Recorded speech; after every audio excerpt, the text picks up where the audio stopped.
ನಮಸ್ಕಾರ ವೀಕ್ಷಕರೇ, ಇಂದು ನಾವು ಶ್ರೀ ಶಾರದಾ ಮಂತ್ರ ಮತ್ತು ಈ ಮಹಾಮಂತ್ರದ ಉಪಯೋಗಗಳನ್ನು ಈ ಸಂಚಿಕೆಯಲ್ಲಿ ತಿಳಿಯೋಣ. ಇದೇ ರೀತಿ ಇನ್ನೂ ಹೆಚ್ಚಿನ ಜ್ಯೋತಿಷ್ಯದ ಅಂಶಗಳನ್ನು ತಿಳಿಯಲು ಹಿಂದೆ ನಮ್ಮ ಫೇಮಸ್ ಅಸ್ಟ್ರಾಲಜರ್ ಯೂಟ್ಯೂಬ್ ಚಾನಲ್ಗೆ ಸಬ್ಸ್ಕ್ರೈಬ್ ಆಗಿ ಮತ್ತು ನಿಮ್ಮ ಕುಟುಂಬದವರಿಗೂ ನಿಮ್ಮ ಸ್ನೇಹಿತರಿಗೂ ಶೇರ್ ಮಾಡಿ. ವೀಕ್ಷಕರೇ, ಶ್ರೀ ಶಾರದಾ ಮಹಾಮಂತ್ರ ಈ ಮಂತ್ರವನ್ನು ಸಿದ್ಧಿ ಮಾಡಿಕೊಂಡರೆ ಆಗುವಂತಹ ಉಪಯೋಗಗಳೇನು ಎಂದು ನಾವು ಈ ಸಂಚಿಕೆಯಲ್ಲಿ ತಿಳಿಯೋಣ. ಮೊದಲಿಗೆ ಮೂಲ ಮಂತ್ರ ಓಂ ಹ್ರೀಂ ಕ್ಲೀಂ ಸಹ ನಮೋದಗವಶ್ಯೇ ಶಾರದಾಯೇ ಹ್ರೀಂ ಸ್ವಾಹ. ಈ ಶಾರದಾ ದೇವಿಯ ಮಹಾಮಂತ್ರವನ್ನು ಗ್ರಹಣಾದಿ ಪರ್ವಕಾಲಗಳಲ್ಲಿ ಅಂದರೆ ಗ್ರಹಣದ ದಿನಗಳಲ್ಲಿ ಶುದ್ಧಿ ಮಾಡಿ 108 ಸಾರಿ ಜಪ ಮಾಡಿ ಒಂದೆಲಗದ ಸೊಪ್ಪನ್ನು ಅಂದರೆ ಬ್ರಾಹ್ಮಿ ಸೊಪ್ಪನ್ನು ಸೇವಿದರೆ ಅವನ ದಡ್ಡತನ ನಾಶವಾಗುತ್ತದೆ, ಬುದ್ಧಿ ಹೆಚ್ಚುತ್ತದೆ, ಮಿದುಳಿನ ಶಕ್ತಿ ತುಂಬುತ್ತದೆ. ಬ್ರಾಹ್ಮಿ ಸೊಪ್ಪನ್ನು ಸರಸ್ವತಿ ಸೊಪ್ಪು ಮತ್ತು ಮಂಡೂರ ಪರ್ಣಿ ಎಂದೂ ಕರೆಯುವರು.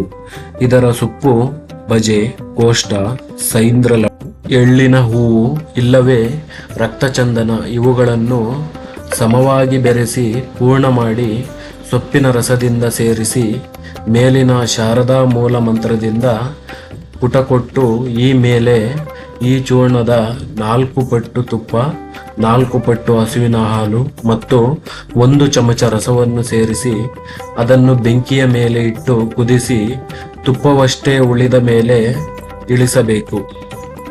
ಆ ತುಪ್ಪವನ್ನು ಪ್ರತಿ ದಿವಸವೂ ತೆಗೆದುಕೊಳ್ಳುತ್ತಾ ಬಂದರೆ ಮೂಕನಾದವನು ಸಹ ಮಾತನಾಡುವನು ಎಂಬ ಮಾತಿದೆ.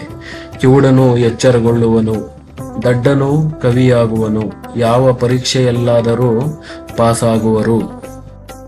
ಶ್ರೀ ಶಾರದಾ ಮಹಾಮಂತ್ರವನ್ನು ಹೇಳುತ್ತಾ ಬ್ರಾಹ್ಮಿ ಎಲೆಯ ಜಲಹೋಮವನ್ನು ಕೃಷ್ಣಾಷ್ಟಮಿಯ ದಿನ ಮಾಡುತ್ತಾ ಹಾಗೆಯೇ 6-7 ಕೃಷ್ಣಾಷ್ಟಮಿಗಳನ್ನು ಕಳೆದರೆ ಅವನು ಉತ್ತಮ ಬುದ್ಧಿಗಾಮಿಯಾಗಿ ಮಹಾಮೇಧಾವಿಯಾಗುವನು.